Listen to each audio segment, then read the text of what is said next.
This is the interpretation of the Tortured Poets department that includes deciphering lyrics' meaning, who they are written about, references to other songs, and Taylor and Matty timeline and references. We will be analyzing 16 songs. Enjoy.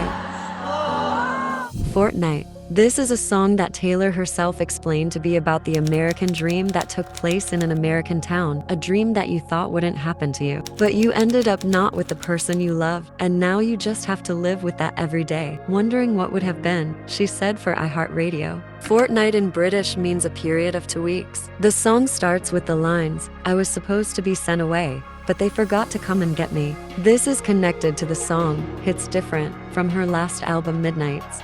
"I heard your key turn in the door down the hallway. Is that your key in the door? Is it okay? Is it you? Or have they come to take me away?" She's suggesting how she's going through hard times in her life that are making people question her sanity. Hence, she was supposed to be sent away. Then Taylor says that this person she's talking about is the reason for that, and that he betrayed her. "But what about your quiet treason? And for a fortnight there we were forever." Meaning this relationship with him was so short, but at the time seemed like a forever that she's always imagined she would have with someone. This whole part of the chorus could be interpreted as her thinking about the fact that they both run in the same circles in the industry. They will eventually probably meet somewhere again and will have to pretend in front of the public eye like nothing ever happened between them. It could also mean that she sees a future where he's the one that ends up in a happy marriage. Hence the "your wife waters flowers. I want to kill her." Whereas Taylor ends up unhappy with a cheating husband. She's giving up hope in her own love life and fears that her prophecy is to be forever unhappy and that she'll have to watch her ex be happy with someone else. In the second verse, Taylor's describing the slow passage of time after a hurtful breakup and trying to cope with it, taking the miracle move on drug, that being drinking or a rebound, but the effects were only temporary.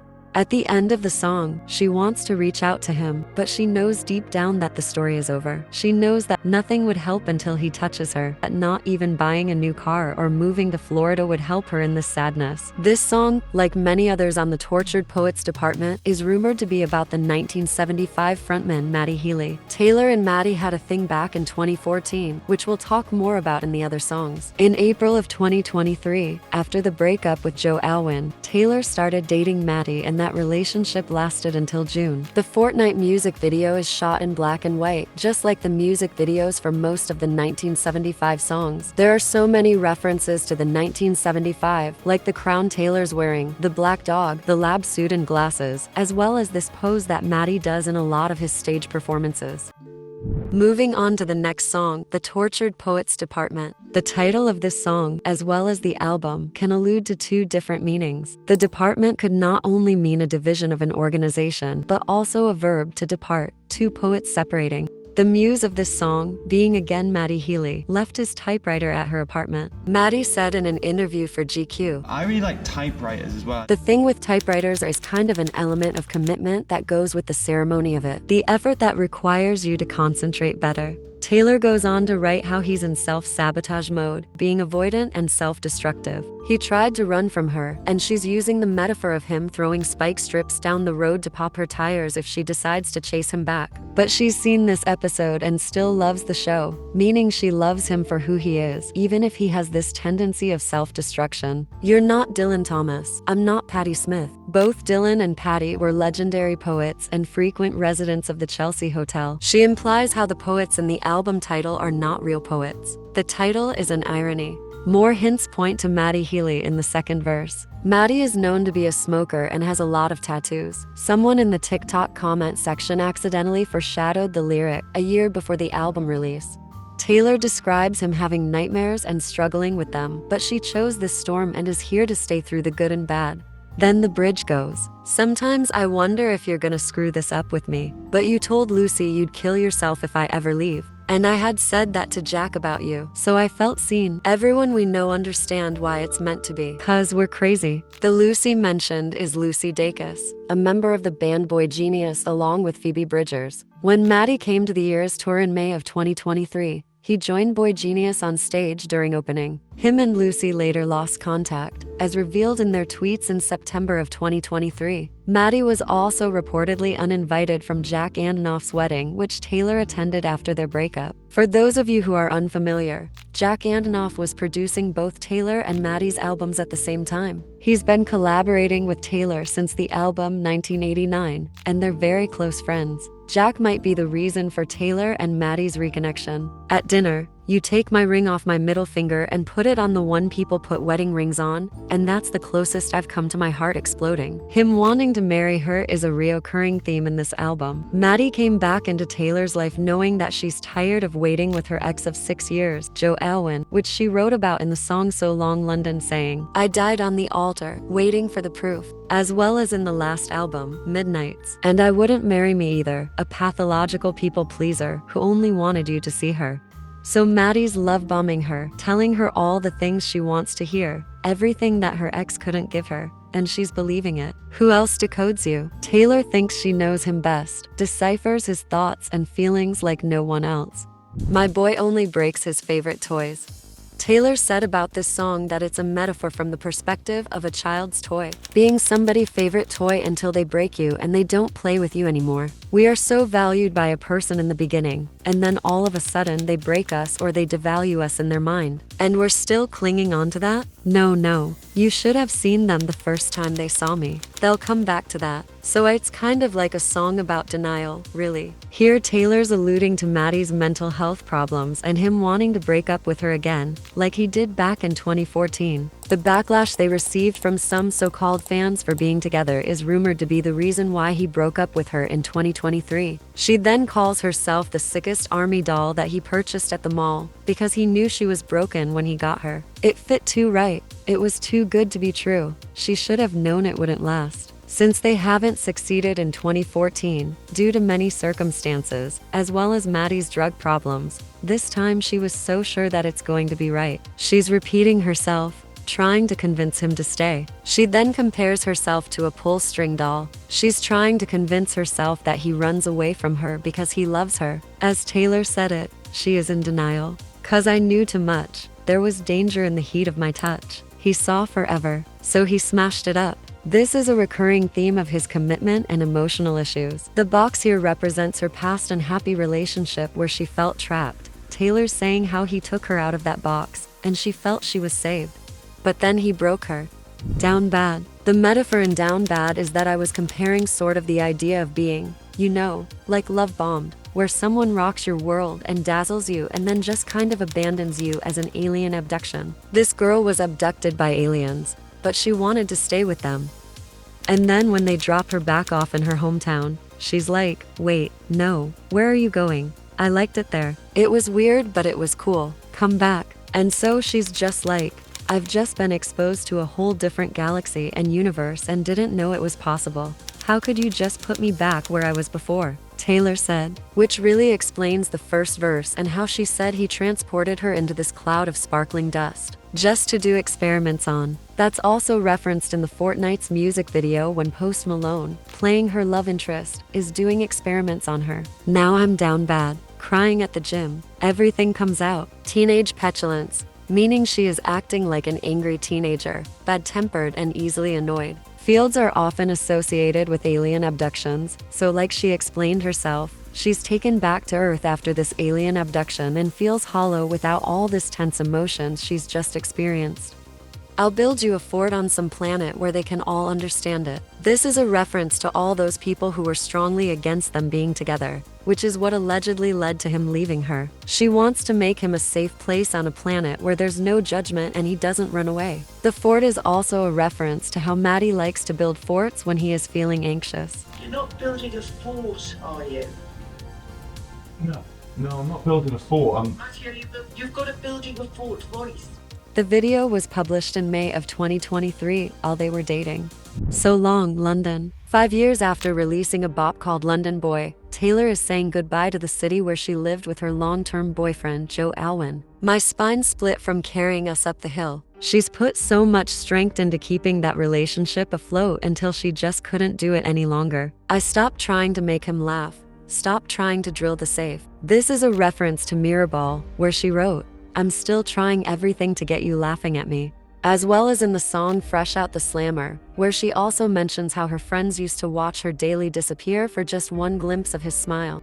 I stopped CPR. After all, it's no use. This is a parallel to the song, You're Losing Me. I can't find a pulse. My heart won't start anymore for you. Taylor is mad and regrets giving Joe 6 years of her youth. In the bridge, she implies how he told her that she's the one who left the relationship, but she says that she gave her all, referencing the song The Great War. My knuckles were bruised like violets. It's a song about their big fight where they almost didn't make it. She then suggests how even her friends detected that it's not normal of her to be so scared and insecure every day of him cheating on her. She's asking him how much of this sadness did he think she would take before she burst. I died on the altar waiting for the proof. She waited for him to marry her. This is a connection to the song Paper Rings. I like shiny things, but I'd marry you with paper rings. Touching on the same subject, in the song Lavender Haze, Taylor said, all they keep asking me is if I'm gonna be your bride. The only kind of girl they see is a one night or a wife. Then in 2024, she put Lavender Haze on the denial playlist, which means that she was in denial about not wanting to get married like everyone expects her to do. But Daddy, I love him. The song is about how Taylor doesn't need fans' permission to date anyone, and her rebelling against the public criticism she's gotten over her relationship with Matty Healy, who people claim had many controversial comments in the past and claim that he's not good for her. There was a lot of hate on social media towards the couple during April and May of 2023, and some so-called fans took it so far that they even wrote a letter to Taylor called Speak Up Now. They asked her to take accountability for her boyfriend's behavior and claimed she should not be associated with him. Here's the beginning of the letter. You can find the whole thing online. The lyrics point to those people who put so much pressure on their relationship, which in the end led Matty Healy to call it quits. In this part, Taylor is portraying these people commenting on how much of a mess her relationship is. They slammed the door on my whole world, the one thing I wanted. People literally protested for her to stop dating Matty. In verse 2, she uses the metaphor of her hair tied neatly and being a good girl, in contrast to him being a chaos, which is again something that these people thought would threaten her image. Then she's addressing those haters, calling them vipers or snakes, saying she'd rather burn her whole life down than listen to their advice. Only herself can disgrace her own name. God save the most judgmental creeps who say they want what's best for me. Sanctimoniously performing soliloquies I'll never see, thinking it can change the beat of my heart when he touches me and counteract the chemistry and undo the destiny. She's calling them out for the letter they wrote to her and saying she will not even read it. She doesn't care and nothing they say could change the way she feels for him. Even my daddy just loves him, meaning finally getting her father's approval. But she will not be inviting you to the wedding because you did not support her.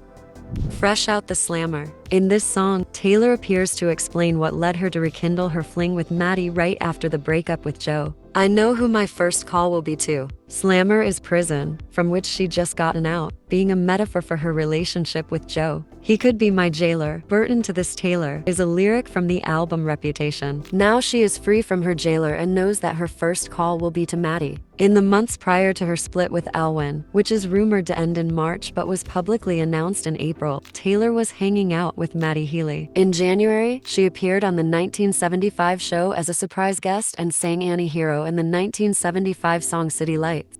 The first verse can be interpreted that she was again hiding all summer, since Joe and her are known to have had a very private relationship and used to hide all the time. She says how he doesn't understand her, then implies a big fight where they split in winter and had bitter dinners. She feels that he was absent and probably dreaming about another girl, handcuffed to the spell I was under, for just 1 hour of sunshine. This lyric reflects Swift's central theme in this song being prison. She uses this metaphor of being handcuffed or given minimal freedom, just for the rare moments of happiness with her then boyfriend Joe. Years of labor, locks and ceilings in the shade of how he was feeling, but it's gonna be alright. I did my time. She compares the relationship to jail time and is reassuring herself that she did her time and it's okay to leave now. She's running back home to Matty Healy because they had a thing back in 2014. It's rumored that she had feelings for him through the whole decade, but the timing was never right for them. This whole album gave a lot of hints to some previous songs being about Matty. As I said in my letters, now that I know better, I will never lose my baby again. She implies they've been communicating, and this time she will make it work after a failed relationship a decade ago. My friends tried, but I wouldn't hear it. Watch me daily, disappearing for just one glimpse of his smile.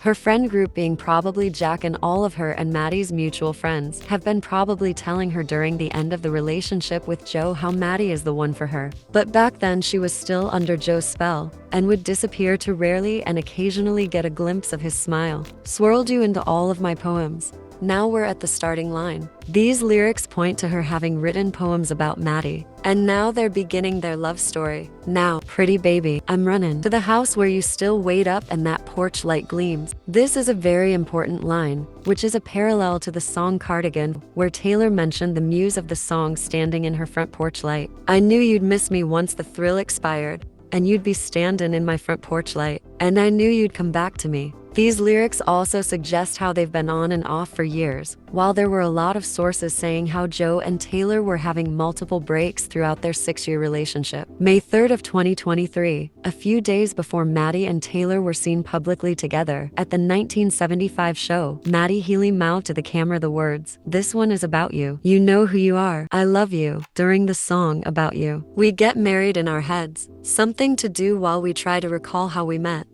Not only that, but he wrote the letter T and blew a kiss to the camera. At her next show on May 5th, Taylor did the same thing. She mouthed the words, "This is for you. You know who you are. I love you," during Cardigan, which confirms that she wrote it, or at least dedicated to Matty. Taylor also put the song About You on her pre-show playlist at the time they were dating, and the 1975 put her song Question on their pre-show playlist, which is also rumored to be about Matty. This is all connected to the May 20th of when they were dating, and at the Eras tour, Taylor said that she's never been this happy in her life in all aspects of it. It's not just the tour, it's like, I don't know, I just sort of feel like my life finally feels like it makes sense. And so I thought I'd play this song, which brings me really a lot of happy memories.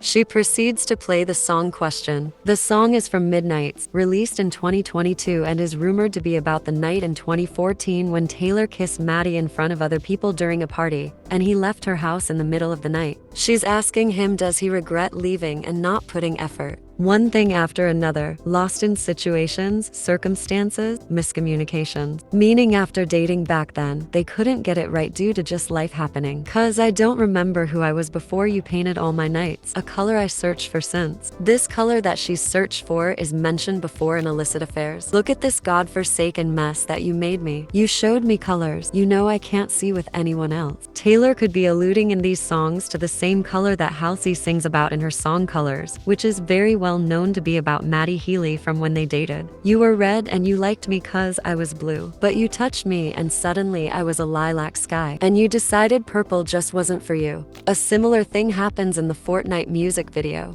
Taylor may have took inspiration from this song with the use of these terms on her album. "Pills, colors, smoke. I know I've only felt religion when I've lied with you. I choose you and me, religiously." Halsey shared her support for the Tortured Poets Department by sharing a story of her boyfriend wearing TTPD merch. She then goes to say how he says that she's the girl of his American dreams, which is a nod to the 1975 song She's American. Matty wrote that song about Halsey back then, at the same show that he mouthed words to Taylor. Before performing She's American, Matty said, Sure is. During that time, Matty also sang the lines, "I fell in love with her in stages," and then said, That's right. giving yet another hint to their romance being on and off throughout the years. Back to the lyrics of Fresh Out the Slammer, she ends the song saying about the two of them in the past tense sitting on children's swings and wearing imaginary rings, implying how they pretended to be married or made a pact of getting married one day, which seems like a reach at the moment, but not if we look at the things Taylor said in other songs. Florida. Florida is a song that I wrote with Florence and the Machine. I think I was coming up with this idea of what happens when your life doesn't fit or your choices you've made catch up to you. And you're surrounded by these harsh consequences and judgment. And circumstances did not lead you where you thought you would be. And you want to escape everything you've ever known. Is there a place you could go? I was watching Dateline. People have these crimes they commit where they immediately skip town and they go to Florida. They try to reinvent themselves, have a new identity, blend in. And I think when you go through a heartbreak, there's a part of you that thinks, I want a new name. I want a new life. I don't want anyone to know where I've been or know me at all. She pretty much explained the whole meaning of this song. Jack Antonoff posted the photos of Taylor recording certain songs in the studio, so by her outfits, it's easy to decipher the dates of the recordings. Florida was made on May 24, 2023.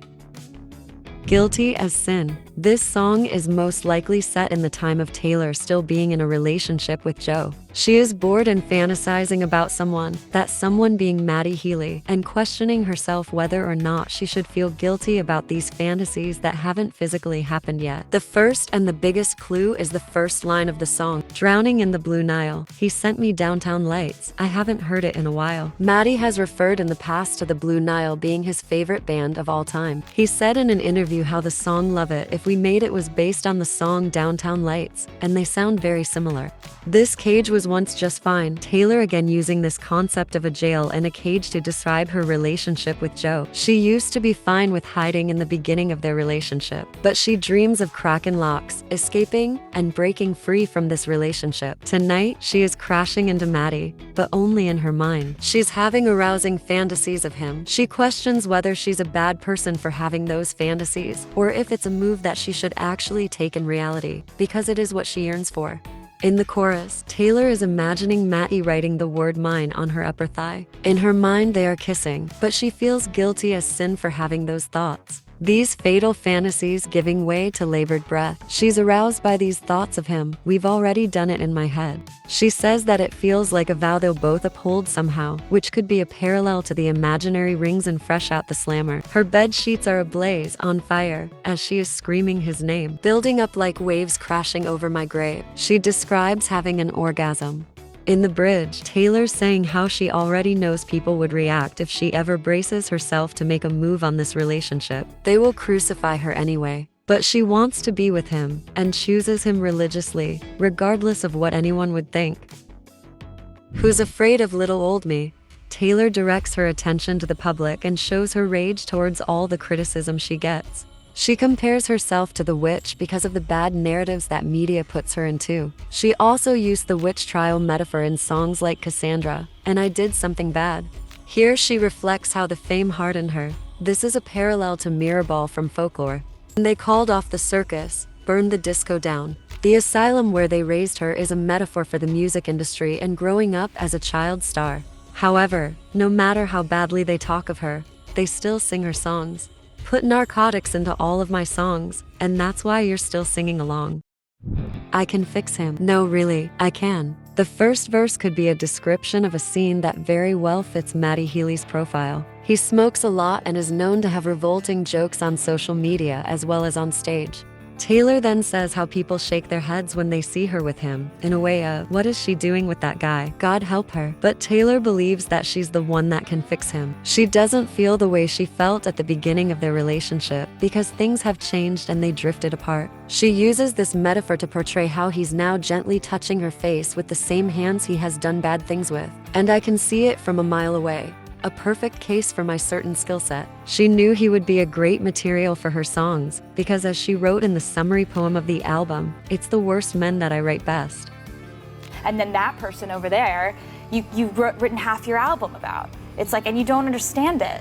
On April 8, 2023, which is Matty Healy's birthday, news broke about Taylor and Joe's breakup. At that time, Taylor and Matty were already a thing. Matty deactivated Instagram on April 10th. Someone in the audience at the 1975 show asked Matty why he deactivated it. He said, It's because everything happens in eras, doesn't it?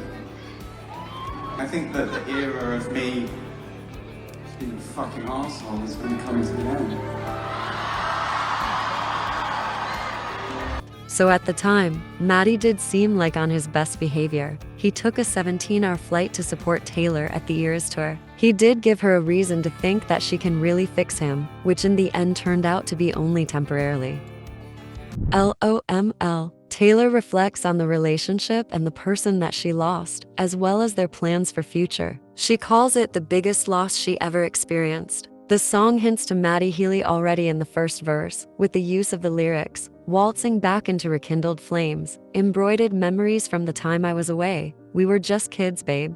A big clue is the line, I thought I was better safe than starry-eyed. I felt a glow like this, never before and never since. The starry eyes occur again in The Smallest Man Who Ever Lived, which is also about Matty Healy, when Taylor wrote, "Was any of it true? Gazing at me starry-eyed, in your Jehovah Witness suit." It's also a reference to the song Down Bad, where she described that feeling of being abducted to the complete different world and galaxy that she didn't know existed and wanting to stay there, hence starry-eyed. Although starry eyes were mentioned in Reputation's song Call It What You Want, and it was about Joe Alwyn, the key fact here is that song was written in 2016 at the very beginning of their relationship. 6 years in, she's singing about how Joe makes her feel empty. Her heart can't find a pulse for him. So in this line, Joe is the safe option. She thought that feeling safe in a relationship is enough, but that was until she took a leap of faith with Matty and experienced all of these out-of-the-world feelings and starry eyes. Still alive, killing time at the cemetery, never quite buried. This is the extension to the story from Ivy on Evermore, where the lyrics go, and the old widow goes to the stone every day. But I don't, I just sit here and wait, grieving for the living. Ivy could be one of the poems that Taylor swirled Matty into. My pain fits in the palm of your freezing hand, taking mine, but it's been promised to another. In this story, her hand is promised to Joe, but she can't stop putting Matty's roots in her dreamland. So tell me to run, or sit and watch what will become, and drink my husband's wine. She wants him to tell her how she should run, leave the relationship, because she's not strong enough to do that herself, or just watch her stay with her husband and see if he'll find out. Spring breaks loose. The time is near. What would he do if he found us out? Taylor refers to these lyrics in the summary poem of the Tortured Poets Department. Spring sprang forth with dazzling freedom hues. Then a crash from the skylight bursting through. Something old, someone hallowed, who told me he could be brand new. I'd meet you where the spirit meets the bones, in a faith-forgotten land. Your touch brought forth an incandescent glow. It's the glow she writes about in Loml. I felt a glow like this, never before, and never since. Going back to Guilty as Sin, Taylor said, I keep these longings locked, in lowercase inside a vault. Folklore and Evermore are lowercase albums that Taylor claims to be more fictional. All the songs are in lowercase. She's alluding that there are songs about Matty hidden in here, as well as some vault tracks that we may never get to hear. The songs from Folklore and Evermore that sound like they could be about Matty Healy are The One, which is the song that Taylor put on the Eras tour setlist on April 1st of 2023, while dating Matty, Cardigan, Illicit Affairs, Ivy, Cowboy Like Me. On February 12th of 2020, Matty Healy did a speech about how artists fall into the categories, cowboys and farmers. Farmers, like to cultivate their thing and keep it the same. Cowboys like to kind of go out and find new pastures. Be a cowboy. Not only was Taylor in the audience, there's also footage of them hugging. It's high likely that he inspired her to write Cowboy Like Me about him. You're a cowboy like me. Never wanted love, just a fancy car. Now I'm waiting by the phone, like I'm sitting in an airport bar. You're a bandit like me, eyes full of stars. And the skeletons in both our closets plotted hard to F this up, and I'm never gonna love again. Back to the song Loml. Taylor is again using his suit as a description of his style. In the nick of time, he came almost too late. She waited for so long. Low down person is someone who is dishonest. Stand-up guy. Matty is known to be humorous, always telling jokes in personal life as well as on stage. It's like he's a stand-up comedian. Here Taylor describes him as someone who gives fake promises. He painted her a vision of their life together, but it turned out to be a lie. Taylor implies how she's been foolish for falling victim to this love scheme. Now that it's over, she sees it for what it was. You cinephile in black and white. Black and white is the theme of the 1975. There are articles about Matty Healy's love for film and a list of films he recommends. He also talked a lot about how some of his music videos are inspired by films. Robbers are inspired by a film called True Romance.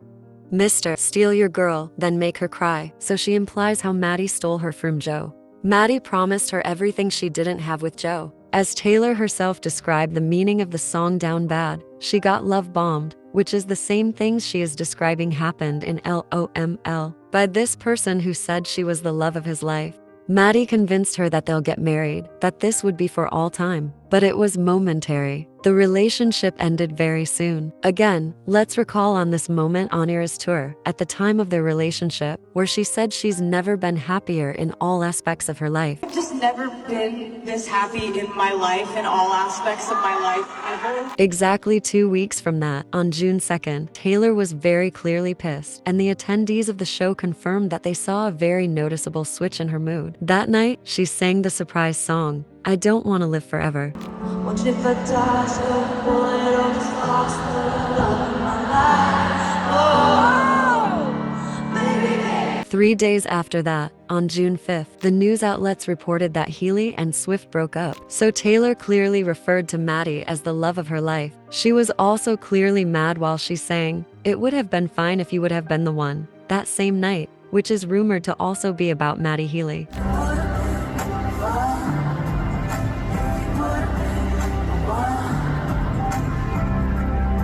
Oh, what a valiant roar, what a bland goodbye. A coward claimed he was a lion. This is a parallel to the lyrics from The Black Dog. You said I needed a brave man, then proceeded to play him, until I believed it too. She implies how Matty said he could handle her fame, unlike her ex-boyfriend Joe. He presented himself as a brave man until she believed it. He claimed he was a lion, but ended up being a coward, running away because he couldn't handle the public's opinion on their relationship.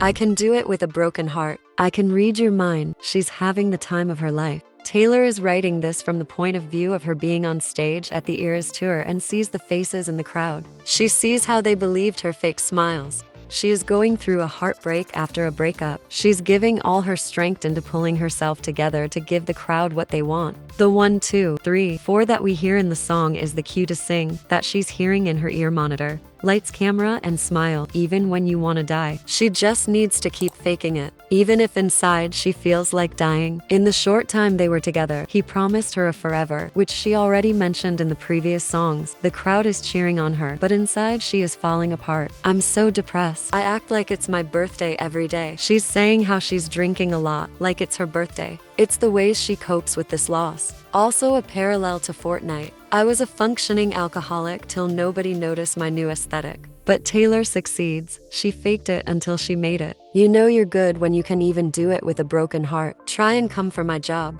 The smallest man who ever lived. This song is a message to Matty Healy. After he left her, she asks herself in disbelief if the whole thing was a lie. She is unable to even recognize this person to who he was at the beginning of the relationship when he used to look at her starry-eyed. The Jehovah's Witness suit is a description of Matty Healy's signature style. Close-cut black suit, white shirt, and a black tie look. Matty left her in June, after which she had to deal with the heartbreak during her first summer of Eras tour. Her first tour in such a long time, when she was supposed to be the happiest, and he kind of ruined that for her. You hung me on your wall, stabbed me with your pushpins. Taylor is most likely portraying how he literally pinned up the image of her in his room, but not within a frame. He just put a poster and stabbed it with pushpins. She is using this contrast of hung me, and then stabbed me in public, showed me off, then sank in stoned oblivion. This seems to be of significance to Taylor, since Joe never showed her off and they always used to hide. Matty showed her off, but then acted like they never even happened. She is showing her disbelief of how any person can do such a thing, give you everything, promise you the world, and then just disappear. He didn't measure up in any criteria of manliness. In the bridge, Taylor angrily brings up these questions. Were you sent by someone who wanted me dead? Did you sleep with a gun underneath our bed? Were you writing a book? Were you a sleeper cell spy? She's trying to grasp on some reason, when no reason could ever be enough of a reason why. 'Cause it wasn't sexy once, it wasn't forbidden. This implies how he may have wanted her while she was in a relationship, but once he got her, he ran. I would have died for your sins. Instead, I just died inside. Taylor refers to how she was ready to potentially ruin her own image and reputation for him. The image in the eyes of those who protested against their relationship, who claimed he is too controversial for her. And a parallel to But Daddy, I love him. I'll tell you something about my good name. It's mine alone to disgrace. You crashed my party and your rental car. You said normal girls were boring, but you were gone by the morning. Taylor references this party that he leaves and the car a lot. She also mentioned it in the song, I'm gonna get you back. I'm an Aston Martin that you steer it straight into the ditch, then ran and hid. I can take the upper hand and touch your body, flip the script and leave you like a dumb house party. She's thinking of doing the same thing to him, leave him like he did to her. It seems like she's talking about the same party from 2014 where they kissed, which is the central event in the song question. Did you ever have someone kiss you in a crowded room? Did you leave her house in the middle of the night? Did you wish you put up more of a fight? And in plain sight you hid, because he didn't actually hide. At the time of their breakup, he still has been playing shows, in plain sight. But you are what you did, and I'll forget you. But I'll never forgive, the smallest man who ever lived. On June 7, 2023, Matty Healy wrote a big sorry at his show, with a question mark. 2 days after the news broke about their breakup, Matty did this while Jamie Squire was singing a cover of A Song for You by Leon Russell. The Alchemy. This is a love song that appears to have multiple references to Taylor's current boyfriend, Travis Kelce. Alchemists are magicians turning lead into gold, and lead is a term often used for describing something dead. It's also a philosophy about transformation, meaning Taylor is turning her heartbreak into something wonderful. In this line, she's talking about the insanity state she's been in throughout this whole album, which is also portrayed in the music video for Fortnight. Touchdown is a sports metaphor, a hint to Travis Kelce's career being an NFL football player. The amateurs and the clowns are her exes and all the people that don't fit into her life or don't matter anymore. Travis is all she needs now. These blokes warm the benches. We've been on a winning streak. The blokes here are her exes, who were preparing her for Travis. Bloke is a British term for a man, so she's most likely alluding to Matty and Joe, who are both British. He jokes that it's heroin, but this time with an E. So Travis is joking that to him she feels like heroin, a woman of superhuman qualities.